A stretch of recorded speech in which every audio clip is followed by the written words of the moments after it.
नमस्कार दोस्तों, स्वागत है आपका न्यूज़ इन फोकस में। आज का हमारा टॉपिक है जापान का आर्टिफिशियल ब्लड। सबसे पहले देखते हैं ये विषय चर्चा में क्यों है। जापान के वैज्ञानिकों ने एक नई तरह का कृत्रिम रक्त यानी आर्टिफिशियल ब्लड विकसित किया है, जिसका रंग बैंगनी यानी पर्पल है और सबसे बड़ी बात, ये किसी भी ब्लड ग्रुप वाले व्यक्ति को दिया जा सकता है। यह खोज फिलहाल परीक्षण चरण में है, लेकिन अगर सब कुछ योजना के अनुसार चला तो इसका व्यावसायिक उपयोग यानी कमर्शियल यूज शुरू हो सकता है। आर्टिफिशियल ब्लड का कॉन्सेप्ट नया नहीं है, लेकिन इस बार जापान के नारा मेडिकल यूनिवर्सिटी के शोधकर्ताओं ने जो ब्रेक थ्रू हासिल किया है, उसमें स्टोरेज, स्टेबिलिटी, यूनिवर्सल कंपैटिबिलिटी और ऑक्सीजन कैरिंग कैपेसिटी जैसे पुराने चैलेंजेस को काफी हद तक हल कर लिया गया है। इसका असर सिर्फ जापान तक सीमित नहीं रहेगा, बल्कि ग्लोबली मेडिकल इंफ्रास्ट्रक्चर और इमरजेंसी रिस्पांस को यह पूरी तरह बदल सकता है। चलिए अब देखते हैं आर्टिफिशियल ब्लड के बारे में।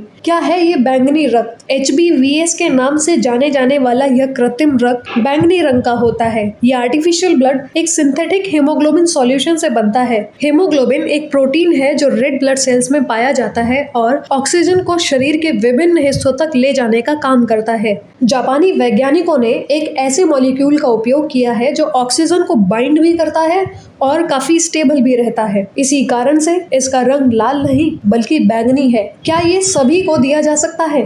हाँ, ये आर्टिफिशियल ब्लड एक यूनिवर्सल डोनर की तरह काम करता है, यानी इसे किसी भी ब्लड टाइप वाले व्यक्ति को दिया जा सकता है, चाहे वो AB positive, B negative, O positive या कोई और हो। इसमें ब्लड टाइपिंग या क्रॉस मैचिंग की जरूरत नहीं होती, जो इसे इमरजेंसी सिचुएशंस में और भी ज्यादा उपयोगी बनाता है। स्टोरेज और शेल्फ लाइफ। जहां नेचुरल ब्लड को रेफ्रिजरेशन की जरूरत होती है और उसकी शेल्फ लाइफ सिर्फ 42 दिन की होती है, वहीं यह आर्टिफिशियल ब्लड रूम टेम्परेचर पर स्टोर किया जा सकता है। इससे इसे रिमोट या डिजास्टर हिट एरियाज में आसानी से पहुंचाया जा सकता है, जहां कोल्ड स्टोरेज की सुविधा उपलब्ध नहीं होती। कब उपयोगी है?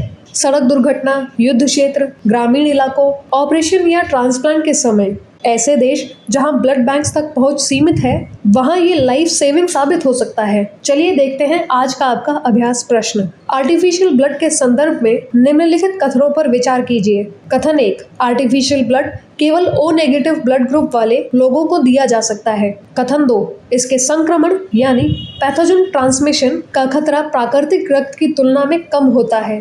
कथन 3, इसे रूम टेम्परेचर पर भी संग्रहित किया जा सकता है। उपरोक्त में से कौन से कथन सही हैं? ऑप्शन ए, केवल 1 और 2। ऑप्शन बी, केवल 2 और 3।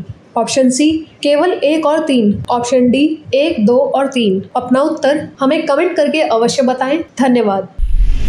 डियर स्टूडेंट्स, हमारे चैनल को लाइक, शेयर, सब्सक्राइब करें और अपनी तैयारी को और बेहतर बनाएं।